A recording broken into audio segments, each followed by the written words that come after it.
لآکلون من شجر من زقوم صدق اللہ العظیم۔ محبت سے درود ابراہیمی پڑھ لیجئے۔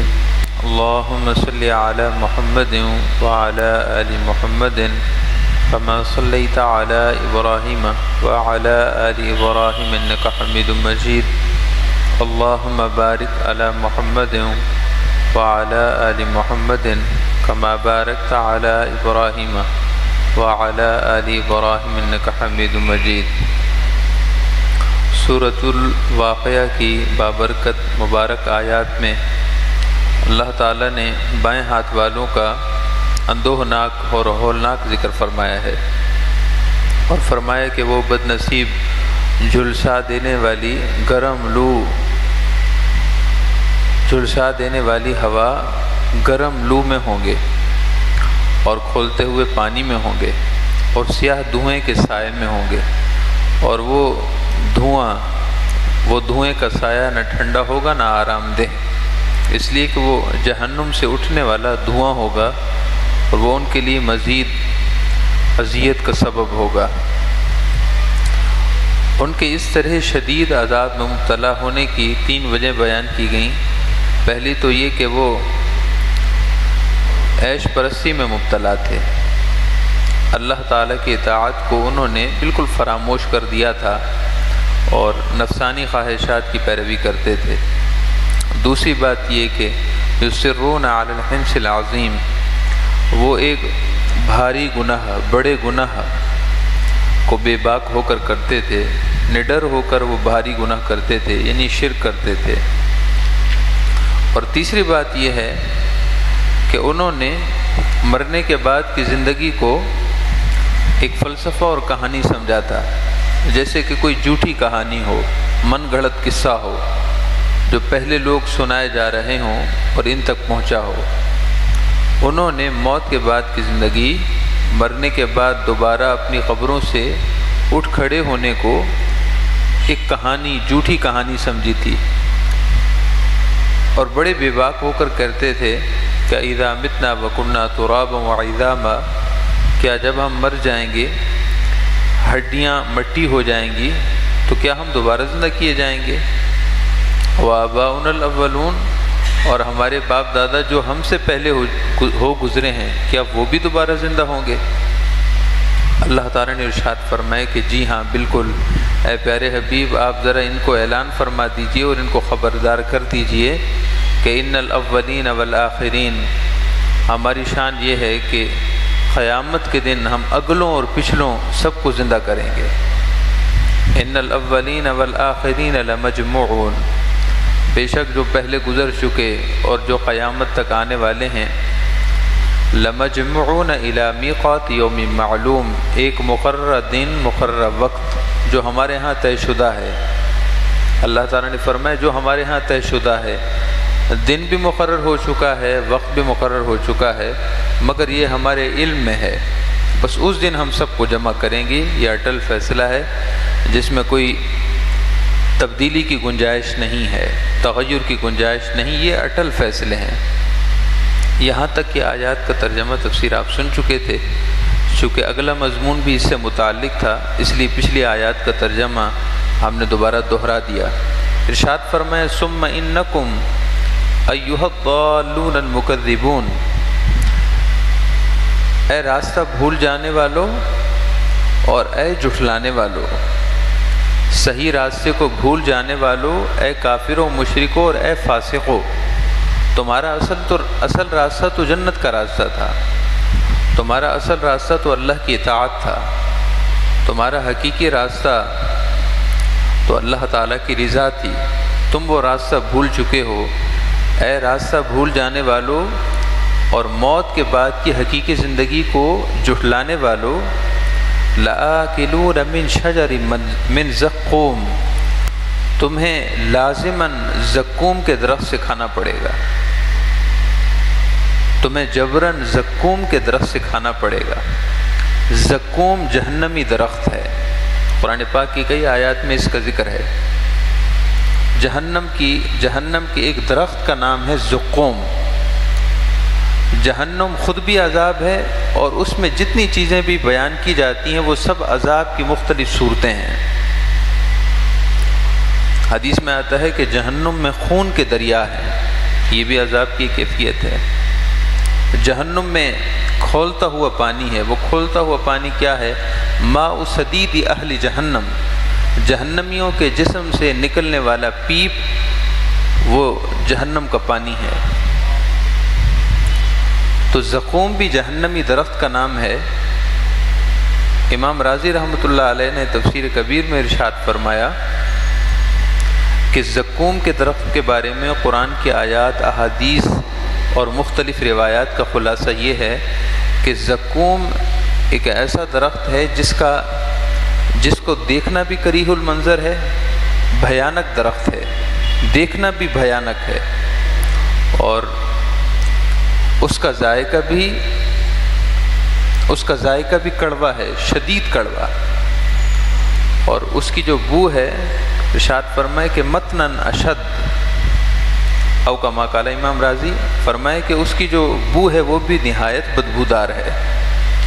فرمائے کہ خلاصہ یہ ہے کہ وہ ایسا درخت ہے جو عذاب کی ایک صورت ہے، جب جہنمی بھوک کے مارے، جو کے مارے، بھوک کے مارے اس کو اپنے منہ میں ڈالے گا تو اس کے کانٹے اس کے جسم کو چیر دیں گے۔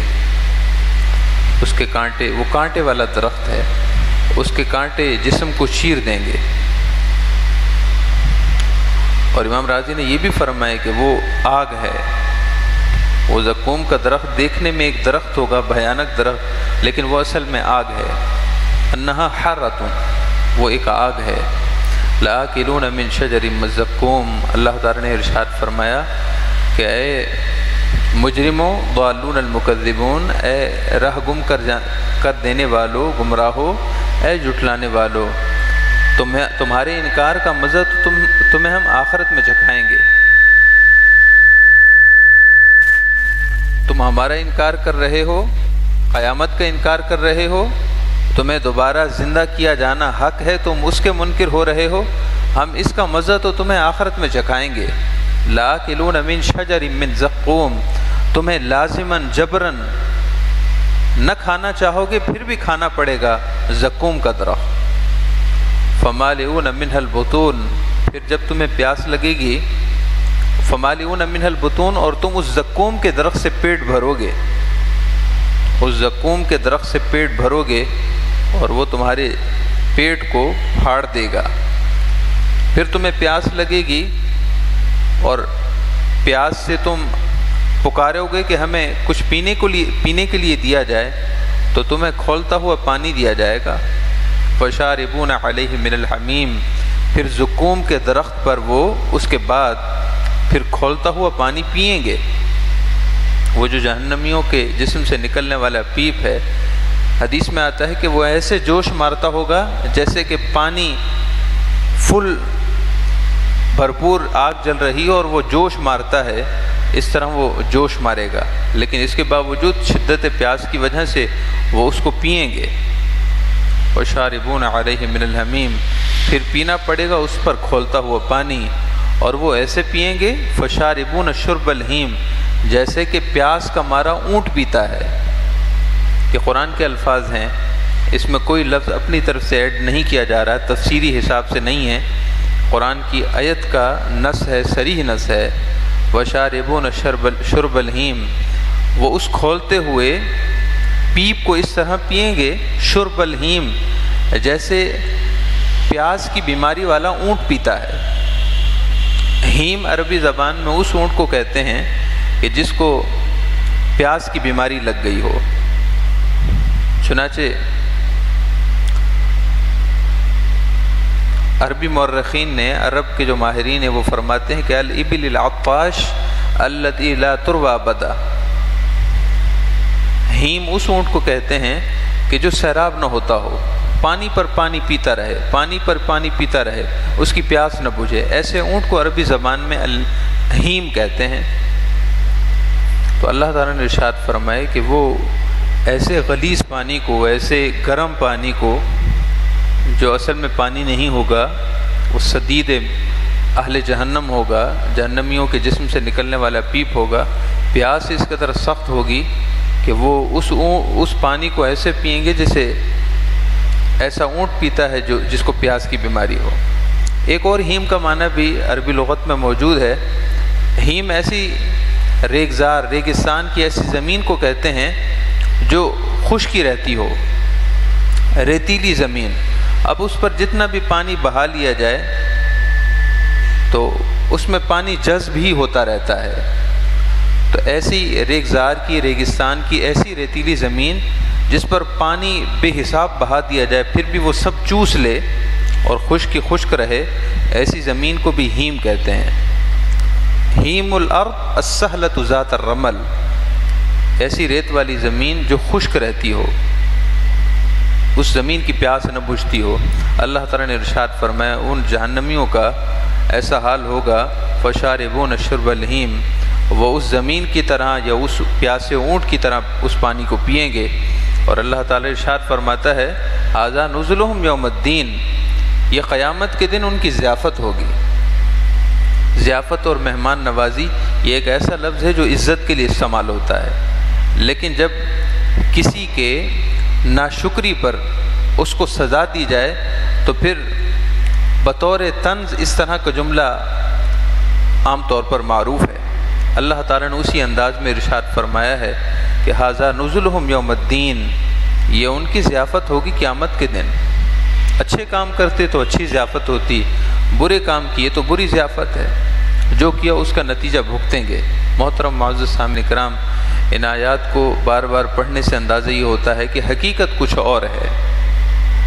ہم ایک خواب و خیال کی زندگی گزار رہے ہیں، ہمیں معلوم ہی نہیں کہ مرنے کے بعد آخر کیا حقیقت سامنے آنے والی ہے، مرنے کے بعد کون سی حقیقت سامنے آئے گی، وہ اصل میں بیداری کی زندگی ہے۔ ہم تو خواب میں ہیں، جب تک موت نہیں آ جاتی ہمیں خواب دیکھ رہے ہیں۔ اچھے لوگ، اللہ کے نیک لوگ، وہ سمجھتے ہیں کہ ہم خواب دیکھ رہے ہیں تو ہمیں خواب کی طرف توجہ نہیں کرنی، ہمیں یہ سوچنا ہے کہ جب خواب سے اٹھیں گے تو پھر کیا کریں گے۔ اور جو ہماری طرح غفلت کی چادر تانے سو رہے ہیں وہ خواب کی زندگی میں مشغول ہیں، وہ خواب ہی کو سب کچھ سمجھ رہے ہیں۔ اندازہ کیجئے ایک شخص خواب دیکھتا ہے کہ دولت کے انبار اس کے آس پاس ہیں، وہ تو خواب ہی سے خوش ہوگا کہ دولت کے انبار ہیں، بڑا امیر و کبیر ہو گیا ہے، لیکن جیسے ہی آنکھ کھلتی ہے تو اس کے پاس کچھ بھی نہیں ہے۔ تو ہمارا حال اور ہمارا حساب کچھ ایسا ہی ہے۔ ہم دنیا کی زندگی کو اس طرح سمجھ رہے ہیں کہ سب کچھ یہیں ہے، ہم یہیں رہیں گے، حالانکہ جب موت آئے گی اور اصل آنکھ کھلے گی اور اصل زندگی شروع ہوگی تو پاس کچھ بھی نہیں ہوگا، کیونکہ اس کے لیے سرمایہ عمل صالح ہے اور وہ ہمارے پاس نہیں ہے۔ اصل سرمایہ نیک عمل ہے، صالح عمل ہے، وہ ہمارے پاس نہیں، اس کے لیے کوشش بھی نہیں ہے، جستجو بھی نہیں ہے۔ تو اللہ تعالیٰ نے بڑے کھلے الفاظ میں اور کھلے انداز میں وضاحت فرما دی کہ مرنے کے بعد تو تین ہی گروہ ہوں گے، مقربین کا جو انبیاء صدیقین ہوں گے، دوسرا دائیں ہاتھ والوں کا، یہ جنت میں جائیں گے، اور تیسرا گروہ بائیں ہاتھ والوں کا ہوگا۔ خدا نہ کرے کہ ہمارے برے عمل کے ساتھ ہمیں موت آئے، اللہ نہ کرے۔ ہمیں چاہیے کہ برے اعمال چھوڑ دیں، نمازوں کی پابندی کریں، اللہ تعالیٰ کی اطاعت کی زندگی گزارنے کی کوشش کریں، حلال اور حرام کا امتیاز کریں، جھوٹ نہ بولیں، خیانت نہ کریں، کسی سے دھوکہ نہ کریں، اپنے دل کو صاف کرنے، دل صاف ہو گیا تو انشاءاللہ سب بہتری ہو جائے گی۔ اللہ تعالیٰ ہم سب کو ظاہر اور باطن کی پاکیزگی عطا فرمائے۔ صلاۃ والسلام علیکم۔